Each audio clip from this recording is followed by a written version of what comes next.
asalaamaaleykum maa ngi tudd Bakary Gadiaga nekk président Malika Beach Soccer.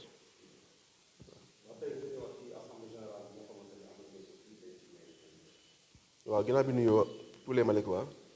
tey dañoo Malika Beach Soccer dafa woote assemblée générale pour renouveler cette instance kon nga xam ne Beach Soccer Malika on l'a créé depuis 2018 donc tey la suñu deuxième assemblée générale mu nekk un moment historique pour nous parce que dañu bëgg a def beneen nouvelle dynamique pour le Beach Soccer de Malika. Pourquoi on l'a fait nag après d'habitude club yu bari dañuy essayer di isoler wu pour se constituer au moins pour travailler en solo mais Beach Soccer Malika dafa nekk benn instance boo xam ni c'est pour tous les Malikois depuis un mois ñu ngi ci liggéey woo Malikois yi nga xam ñëpp ñu ngi nekk ci sport bi nekk ci football bi moo xam zone 4 ak zone 4A moo xam muy MAF moo xam muy AS Malika moo xam muy les ASC ak acteurs yi nga xam ni ils sont là au moins pour ñu créer benn groupe de travail. Pourquoi? Parce que suñu ambition ren mooy que ñu jël championnat du Sénégal jël coupe du Sénégal alors mënuñu ko def en travaillant de manière séparée moo tax ñu organiser wu tendre la main à tout le monde ñu booloo pour que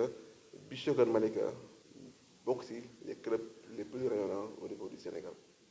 Bon vraiment Beach Soccer Malika am na ay pas yu mu def ndax actuellement on a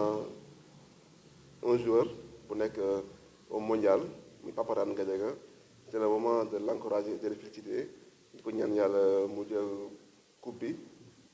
indi ko ici au niveau de Malika mu nekk une fierté donc Beach Soccer Malika aussi moom il n'est pas le seul. On a connu Limamou Laye Sène, on a connu Issa Laye Sène, il y a Mamadou Laye Sène également. Donc pendant ces 4 ans, on a fait un travail extraordinaire en matière de Beach Soccer, mais desna parce que ba léegi on n'est pas encore titré te il est important pour un club mu am des titres yoo xam ne moo koy distinguer par rapport aux autres clubs. Suñu objectif ren on l'a dit on le redit à tout le monde que suñu objectif mooy jël championnat bi jël coupe du Sénégal Malika nag ku ko xam ni c'est une terre sport depuis yàgg na depuis bi nekk xale ba léegi nous avons des prédispositions pour le sport de manière générale moo xam ne la lutte il y a des grands lutteurs comme Général Malika sport bi MAF mu ngi fi AS Malika ils ont montré leurs preuves au niveau du Sénégal également en matière de Beach Soccer également on est là donc Malika daal te dañu am benn position boo xam ne dafa intéressant ci côté les sports nautiques comme sport de plage moo xam ni beach volley moo xam ni beach soccer moo xam ni teg ball de plage donc yooyu nag dañu bëgg a mettre en contribution te loolu mënuñu ko def tout seul moo tax aussi c'est le moment d'appeler tous les Malikois yu nekk au niveau de Malika comme yu nekk également dans la diaspora ñëw jigee ci les instances sportives de Malika en général pour au moins ñu contribuer ensemble travailler main dans la main pour le rayonnement d'abord du sport malikois mais en particulier du Beach Soccer au niveau de Malika. waaw am na terrain boo xam ne depuis 4 ans 5 ans ñoo ko moom maire bi moo ko affecté woon mais on a vu que ni actuellement am na ay empiètement yu ñu ko commencé def moo tax aussi c'est le moment de lancer un appel au maire à la municipalité que ñoo xam ne terrain boobu c'est pas le terrain de Beach Soccer Malika c'est le terrain municipal de Beach Soccer donc Malika moo ko moom ñu ngi ñaan maire bi mu jël ay mesures conservatoires par rapport ak terrain boobu empiètement yi nga am commencé am foofu mu dindi ko ñu yóbbu ko parce que y a des espaces derrière ñi nga xam ne nga bëgg a def du commerce du ko aller là-bas faire du commerce sans pour autant ñu empiéter terrain boobu aussi on a une vision on vous dirait que boo xoolee Malika boo xoolee Sénégal amul terrain Beach Soccer officiel à part bi nekk fële boori BCEAO te foofu vraiment y a plus de sable donc vision bi mooy que terrain Beach Soccer bu Sénégal ñu indi ko Malika te loolu ku ñu am ko il faut que espace bi ñu protéger ko ñu préserver ko foofu c'est accessible aux véhicules c'est accessible à la population c'est pas enclavé donc toutes les conditions sont réunies pour que mu nekk benn terrain national de Beach Soccer pour mu am nag il faut que municipalité bi jàppale Malika Beach Soccer ñu préserver terrain boobu empiètement yi fi nekk yëpp ñu dindi ko actuellement ils sont pas encore carrément installés donc c'est pas des trucs difficiles à enlever nañ ko dindi rapidement ñu étendre ko sécuriser ko au moins Malika Beach Soccer man koo appréhender à toute sa plénitude mën koo liggéey mën ko sécuriser pour le bonheur du beach soccer local. waaw xam nga boo xoolee équipe boo xoolee nouvelle équipe bi nga xam ni c'est des gens qui savent le sport c'est pas des nouveaux en la matière parce que tous les composantes du football malécois sont dans les nouvelles instances de Malika Beach Soccer. Suñu vision mooy benn espace boobu dañ koy aménager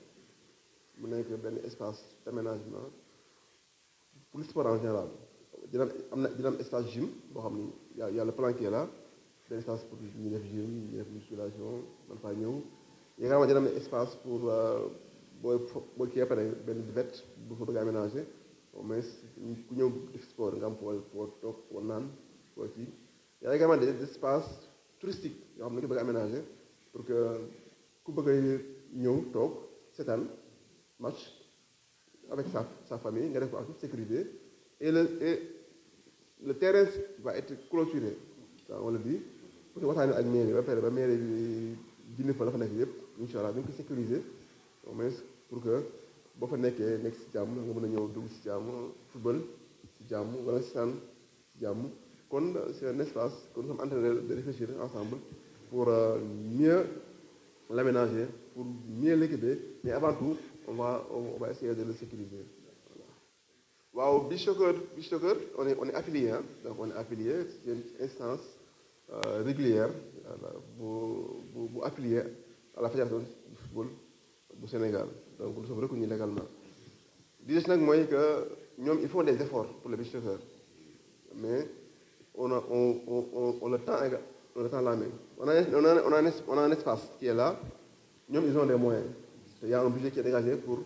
un stade ñu ngi lancé appel à la fédération sénégalaise de football mu ñëw visiter terrain bu beach soccer du Malika